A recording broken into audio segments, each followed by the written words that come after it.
the second chapter of the book of Ruth.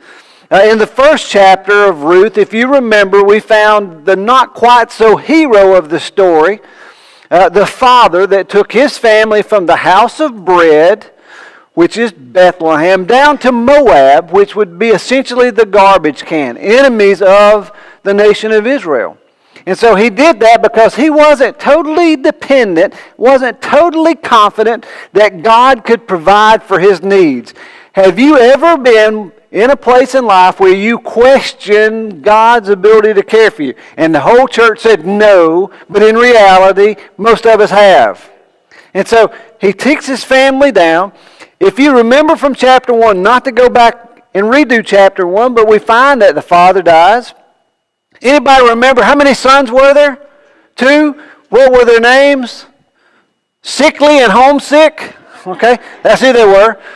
Poor old Naomi gets carted off from Bethlehem down to the garbage can with a husband that's name means the strength of a king. So he thinks he's a whole lot more than he really is.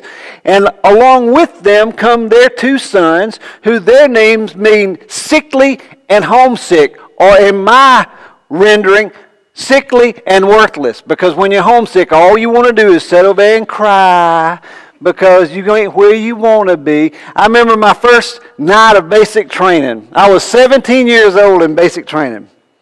And every time I would roll over, because I didn't have any hair, except them little prickly things, on me it was like 2 days of not shaving. And we had those hard pillows with the feathers in them. And every time you'd roll your head, you'd hear go. And I was homesick. Them people were ugly to me. And I didn't like it at all. So here they go, and of course it all goes bad.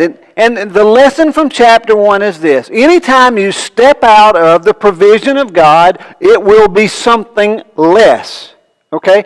Whatever it is, it's less. Less prosperity, less blessing, less health, less whatever it is. When you step away from God, it will be to step down. They stepped into the garbage can. Everything fell apart. They died. All the men died. And so here poor old Naomi is with her 2 daughter-in-laws. And if you remember from chapter 1, one of them and then the other both said, we're going to go back with you.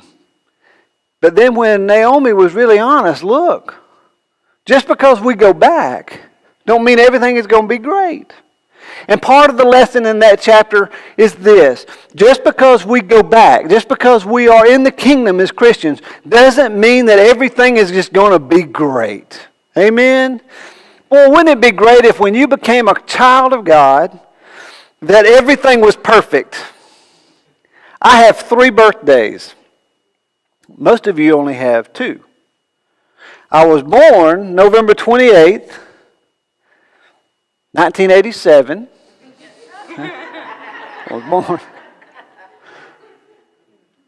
I was born again on July the 10th.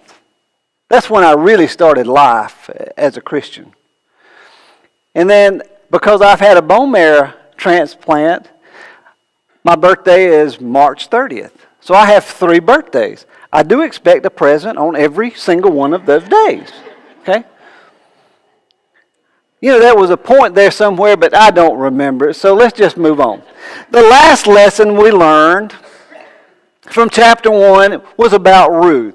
She's the one that said, listen, I am committed to going back to Bethlehem with you. Even though these aren't my people, even though that's not my country, I'm going back with you. So write this down if you didn't. In chapter 1, Ruth dedicated herself to the God of Israel. That's really what happened. She dedicated herself to the God of Israel, and this is what it sounded like. Where you go, I will go. Now listen, that's a big statement for a woman who now has no husband, is going back with her mother-in-law to a land she did not come from. But where you go, I will go. Where you lodge, I will lodge. Where your people are, they shall be my people. Your God, my God. And where you die, I will die. Does that sound like a woman who's made a commitment? I mean, listen, that's the kind of commitment that God seeks from his people. is to go where He goes, for Him to be our God, and whatever happens, just let it happen. It's all in His control. How many of you believe that God is sovereign? Anybody in here believe that? Listen, I can lay down and sleep at night, even on the day after this coming election. Now, I may have been up a while, but I'm still going to go to sleep. You know why? Because my God still holds all this stuff right here. Right here. Listen, don't worry, little flock. Your Father knows about your needs. And so, Ruth chapter 1, that's what we learned. In chapter 2, we're going to see Ruth's journey really begin. This is now less about Naomi, but a whole lot more about Ruth. If you would join me in chapter 2 and look at verse 1. Now Naomi had a relative of her husband's, a worthy man of the clan of Elimelech, whose name was Boaz. Boaz, we are now introduced to the hero of the story. Not Elimelech, who was the guy that led the family astray, but he was a relative of Naomi. In just a second, Tim's going to help us with Boaz a little bit to give us some insight. He was qualified as the kinsman redeemer. He was also a wealthy man. So let's watch. Tim, I think you got some Boaz footage up there. Ruth Jim waited for her Boaz. She wouldn't just settle for anybody. The Bible said Boaz was a handsome man, a rich man, a spiritual man, a sensitive man, and that equals a husband. You gotta wait. You gotta wait on your Boaz. Don't just settle. But if you're not careful, when you go left and it's Friday night and you don't have a date and you're freaking out. I don't have a date. I didn't get married until I was 25. And I just made a decision. I knew there was a call on my life, and I just said, I'm not going to go out and date just anybody and everybody.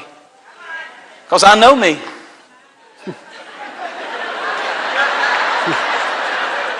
Don't freak out because it's Friday night and you're in Saturday night and you're in church instead of the club.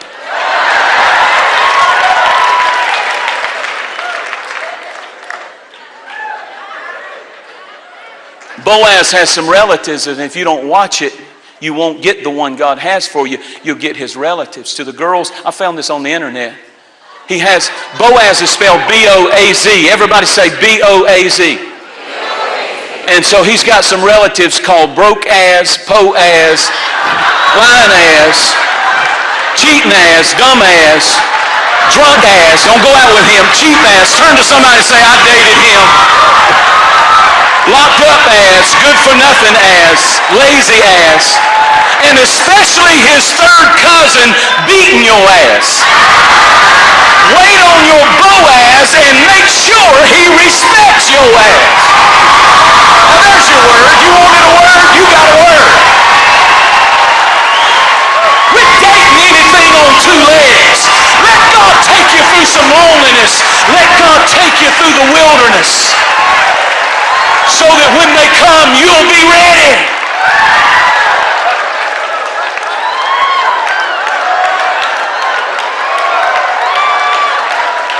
Mamas, I'm not even going to look back at Pastor Hagee. I'm not even going to go there. I'm not. He asked me to come. That's his problem.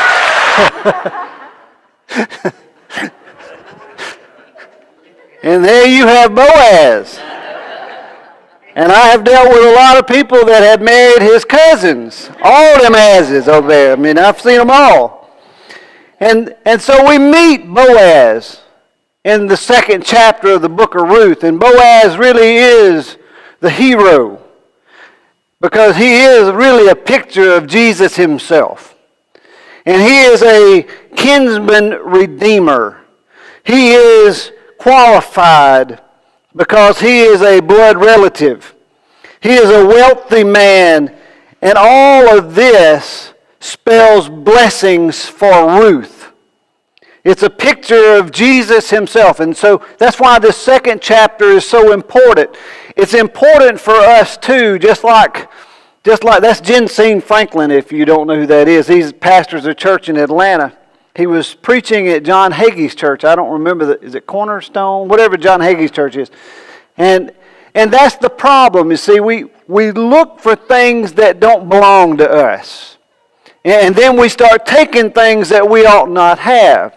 And so Ruth is in that land where she's having to learn how to live. And thank God, everybody just say thank God, He's going to intervene in her life. How many of you are glad that God has intervened in your life somewhere down the line? I'm thankful for that. So we meet Boaz in chapter 2, verse 1. Now look at verse 2 and 3.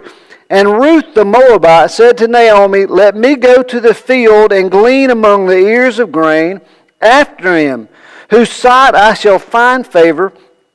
And she said to her, go, my daughter. And she set out and went and gleaned in the field after the reapers. And she happened to come to the part of the field belonging to Boaz, who was in the clan of Elimelech. So God's going to start putting all of this together. There are no accidents in life. Everything is providence of God. Now they may seem like accidents to you. The great theologian Joe Walsh, you remember him? Oh, some of you rockheads, I mean that's me, said one time, he said, so much of life seems like a bunch of circumstances and coincidences, things that just collide with each other and bump into each other. But when you get on the other side, it all starts to look like a perfectly woven tapestry. And that's truly the way it is. So God starts to put things together. God used His law as a tool to benefit Ruth. If you go back to Leviticus, just write this down, chapter 19, that was the law that said the reapers of the harvest were to leave the corners of the fields for those in need. God said, look, when you go out and you harvest, you make sure you leave the corners for those people that are hurting, those people that need financial help. Make sure that they have something. You know, God doesn't overlook anyone.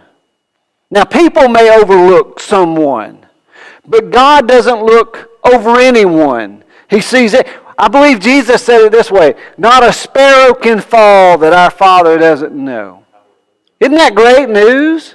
And so He's using His law. Ruth, who is a Gentile, a Moabite, just happened, to find herself in the field of Boaz. Isn't that a great coincidence? Boy, I tell you. Do you think maybe God had a hand in putting her there? I mean, I know that God put Missy in my field.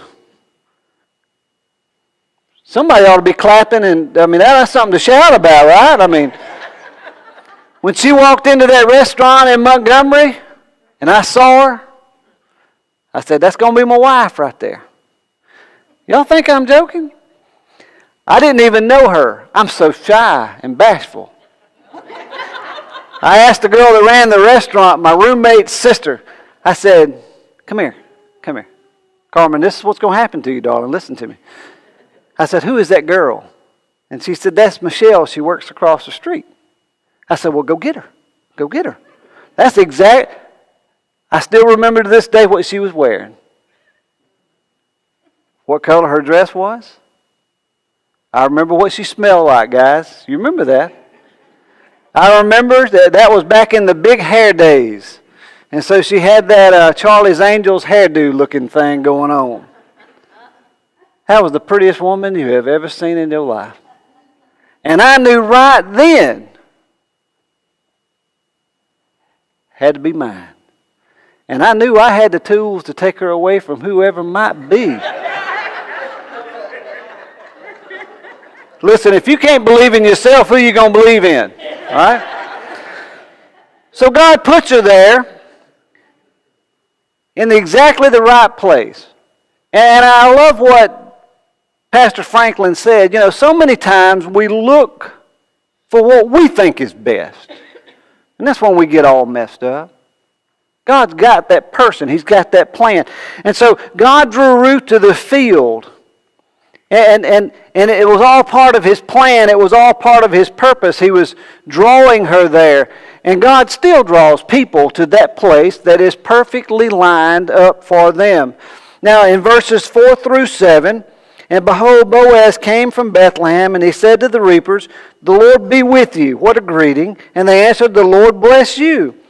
Then Boaz said to his young man, who was in charge of the reapers, "Whose young woman is this?" And the servant who was in charge of the reapers answered, "She is the young Moabite woman who came back with Naomi from the country of Moab.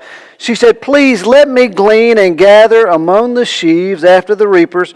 So she came, and she has continued from early morning until now, except for a short rest."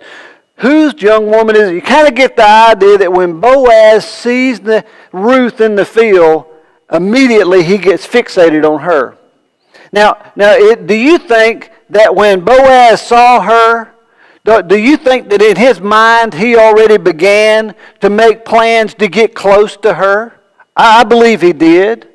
I believe it's the same thing when we read in the New Testament as Jesus is teaching. When you find that treasure, you go sell everything you have in order to buy that field. Hey, is Jesus worth everything to you? Well, see, you can look at that the other way too. Was the church worth everything to Jesus? Yes, it was. Because it tells us in Ephesians that Jesus loved the church enough, his bride, that he gave his life for the church. So this is that exchange. This is that meeting of Boaz and Ruth. It was in that first meeting that God starts to put this woman of grace in the path of this man who has purpose. And so we see it. Ruth was gracious in asking, "Let me do the gleaning in the field." And she had a very pleasing character about her. Now, in verses 8 through 9, if I can find my place. Then Boaz said to Ruth, "Now listen, my daughter, do not go to glean in another field or leave this one, but keep close to my young women. Let your eyes be on the field that they are reaping and go after them. Have I not charged the young men not to touch you? And when you are thirsty, go to the vessel and drink, and what the young men have drawn. Stay in my field." If you're taking notes, this is something that's important for all of us. We need to stay in the right field. We need to make sure that where we stay is where God has prepared a place for us and not go wandering off. What was the problem that got the family in trouble to start with? They looked around and said, "Look, this grass looks greener over here." How many of y'all have ever known somebody that couldn't ever be satisfied with anything? I know a lot of people like that. I know people that if you gave them $100, they'd get all puffed up because you didn't give them $2. Right? Don't you? I know people that they are super excited about the job God just gave them, but then in just a little while, they're already looking for another job. Do y'all know people like that? I've dealt with people like that all my life. It is hard for us to be satisfied. Stay in the same field. Don't go wandering off. It was dangerous for a widow to be by herself in those days. I would submit to you that it's no different today. And so Boaz provided. Now look at what Boaz provided. He provided the field.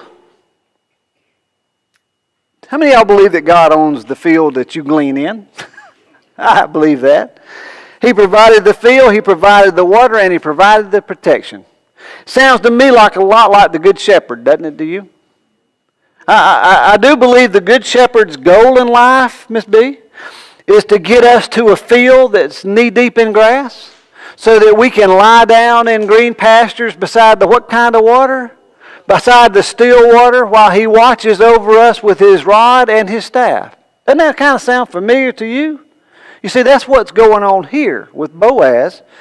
And it's very much the Good Shepherd, the 23rd Psalm. And he only had one commandment, which was to stay in the field. That's the same commandment we have. And like I said, when I went to, several Sundays ago, I went to Brother Clarence's sister's funeral. The first time I'd ever heard anybody do with the 23rd Psalm what he did. And it struck me You know, it struck me because I remembered it, which is saying a lot these days. The reason that you go through the valley of the shadow is because you left the protection of the pasture.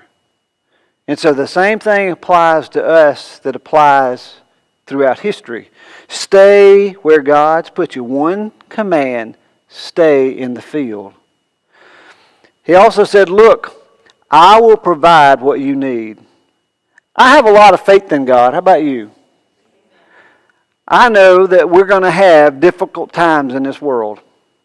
And I look at the children in this church, and I look at my grandchildren and my children, and I wish that I wish they could have lived my life.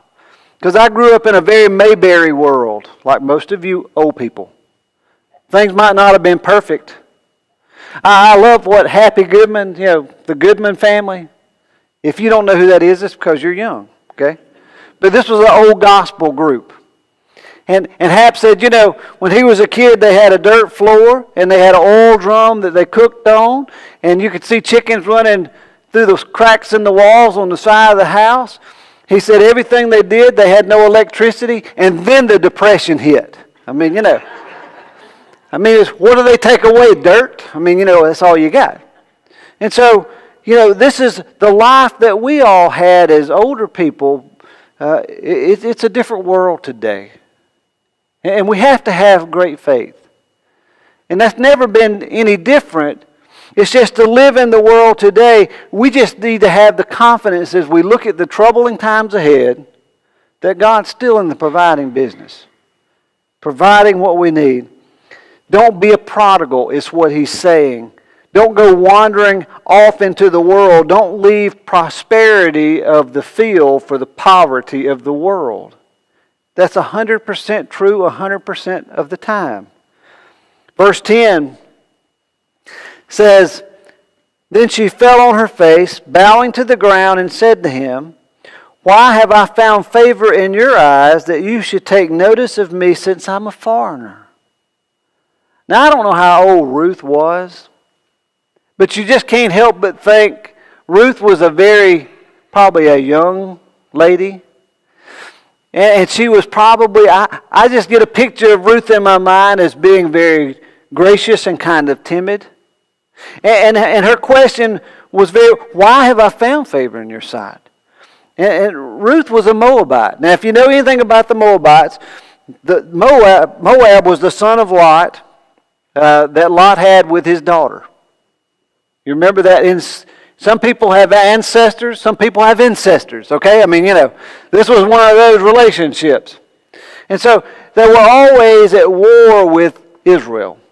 They were always enemies. Spiritually, they were enemies and worse. And so Ruth asked a very fine question. What was it that you see in me that causes you to be so gracious to me? Listen, I can ask that same question myself. What did I ever do to deserve the blessings of God? Wasn't it Chris Christopherson years ago? Some of y'all remember? Why me, Lord? What did I ever do to deserve even one of the blessings that you've shown? Have you ever stopped and just kind of sat back for a minute and thought, why would the Lord die for me?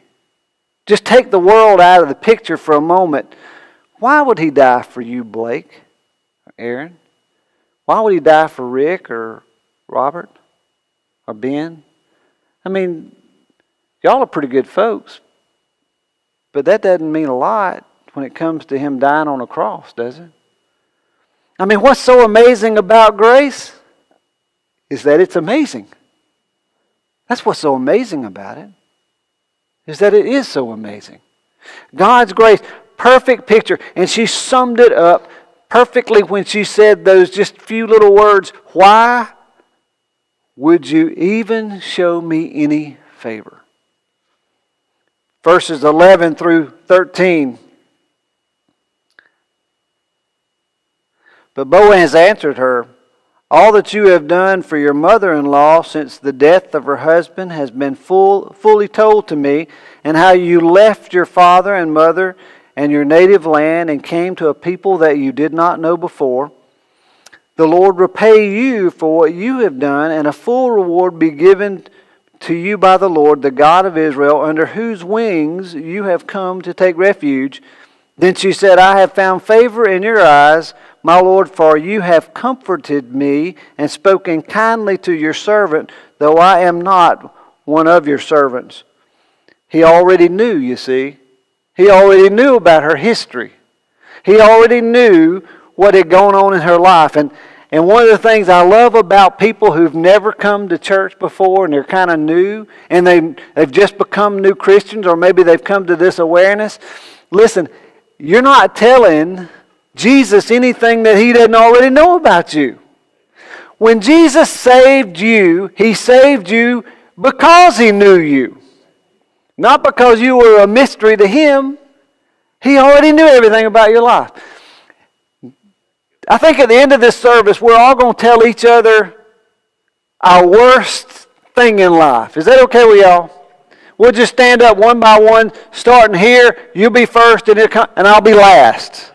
And we'll all stand up and go, this was the worst thing I ever did.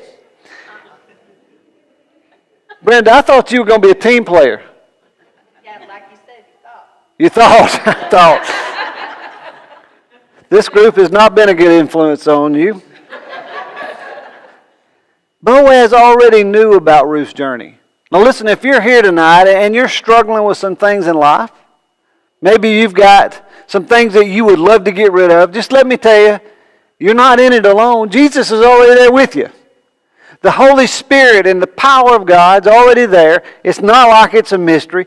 He already knew about Ruth's journey. All she had done for her mother-in-law, that she had left her people.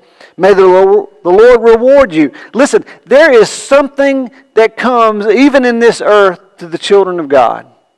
There really is. I have been rewarded over and over and over in this lifetime. I can't wait to see what the next life brings. Can you? I mean, I don't know what heaven's going to look like, but I've had a ball here. How about you?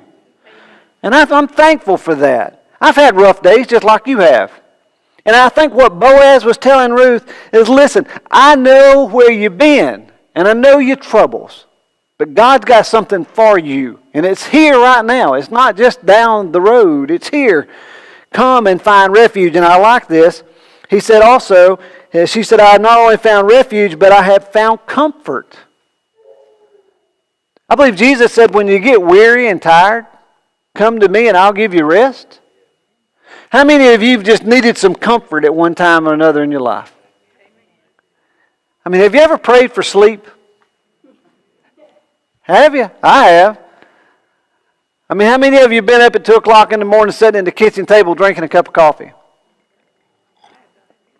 I mean, the only thing worse than not being able to sleep is not being able to be fully awake. I mean, you know.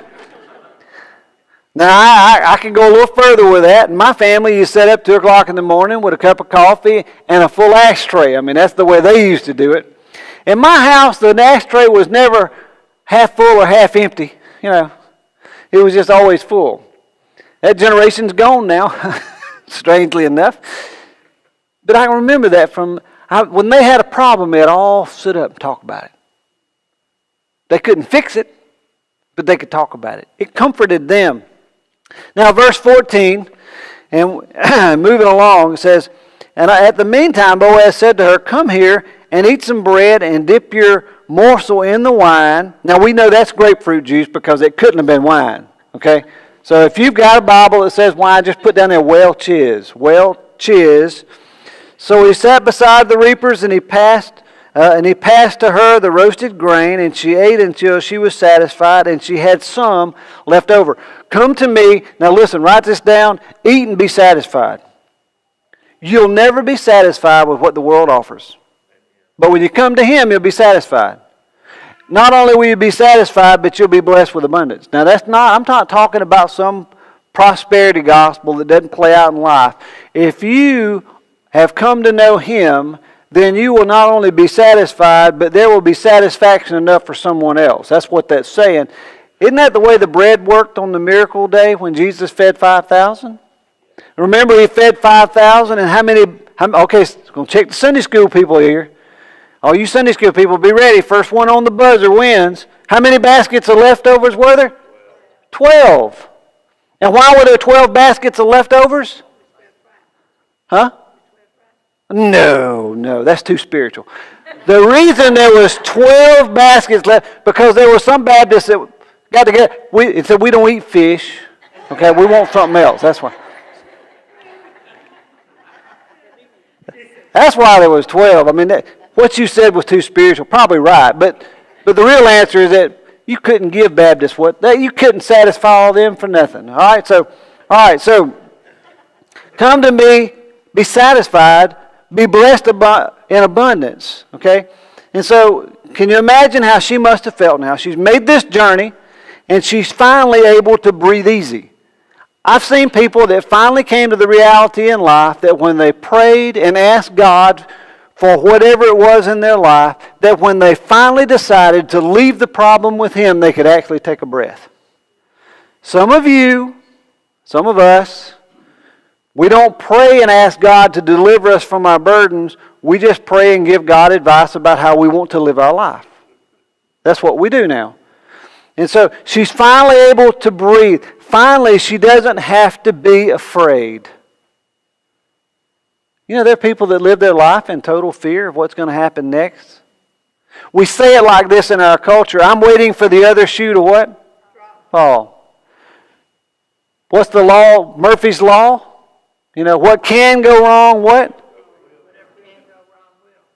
And then the next thing you know, Murphy's taking up residence in your guest room, right? You see, we don't think about it, but some of us live with this constant stress and fear. And so she's finally able to rest. Now, in verse 15 through 16, and when she rose to glean, Boaz instructed his young men, saying, let her glean even among the sheaves, and do not reproach her. And also pull out some of the bundles for her, and leave it for her to glean, and do not rebuke her. I love this passage because this is grace upon grace. The law said she had a right to be there to glean. But Boaz said, listen, even though the law gives you the corners of the field, here's what I want you to do. So he huddled up his workers and he said, okay, listen, you see her? She's special. Okay, she's special. And so what I want you to do is about every third step, I want you to take a handful of grain and chunk it out so she can get it. That's grace on grace.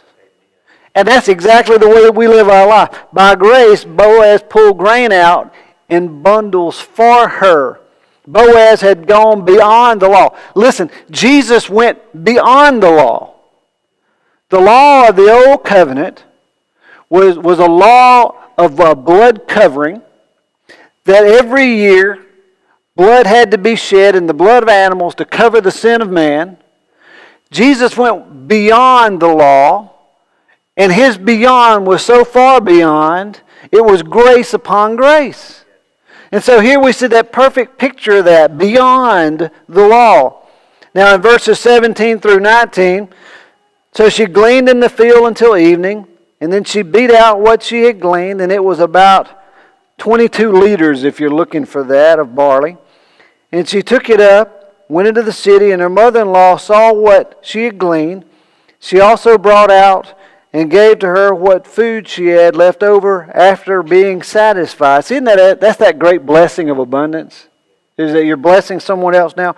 And her mother-in-law said to her, and where have you been working? read that for the way she said, okay, this ain't normal. Where'd you get all this stuff from? Now, I don't know how Ruth took it, because she was probably pretty gracious. I imagine she took it the way she meant it, but I believe the way Mama meant it was this. Things ain't worked out so far for us very well. Why is all of a sudden it working out now? Think about what Naomi's life's been. She's lost her husband, her 2 sons. She doesn't have anybody to take care of her. She's got Ruth. And all of a sudden now she comes home with a sack full of stuff. Is she a klepto? What is it she's doing? And so she says, Blessed to be a man who took notice of you. So she said to her mother-in-law, in whom she had worked, and said, this man's name with whom I have worked today is Boaz. This is the abundance. This is enough for 10 days for her and Naomi. But the question is, whose field have you been in? I mean, whose field have you been in? You know, when people look at us as Christians, even when we're in the middle of our biggest problems, people ought to see something different about us. People ought to want to know, whose field have you been in? Because I've seen people, some of the most gracious people I have ever met in my life had the problems you would not want. But you would never know it by the way they live their life. That's the kind of person I want in my life when things go terribly wrong. How about you? Listen, I want that person that's had some real trials and real troubles, that when they put their hands on me and pray over me, they know what it was like to have somebody's hands on them that prayed over them. Isn't that a big deal? It is to me. This was more than enough. This was beyond. Now, in verse 20, and I'm hurrying. Tim's going to choir practice. I'm hurrying. And Naomi said to her daughter-in-law, may he be blessed by the Lord, whose kindness has not forsaken the living or the dead. Naomi also said to her, the man is a close relative of ours, one of our redeemers. And Ruth the Moabite said, besides, he said to me, you shall keep close to my young men until they have finished all my harvest. And Naomi said to Ruth, her daughter-in-law, it is good, my daughter, that you go out with his young women, lest in another field you be assaulted. So she kept close to the young women of Boaz, gleaning until the end of the barley and wheat harvest, and she lived with her mother-in-law. Verse 20, we see the kinsman redeemer. Deuteronomy 25 outlines that if you're curious about it. Here's what you had to be a redeemer. You had to be a blood relative.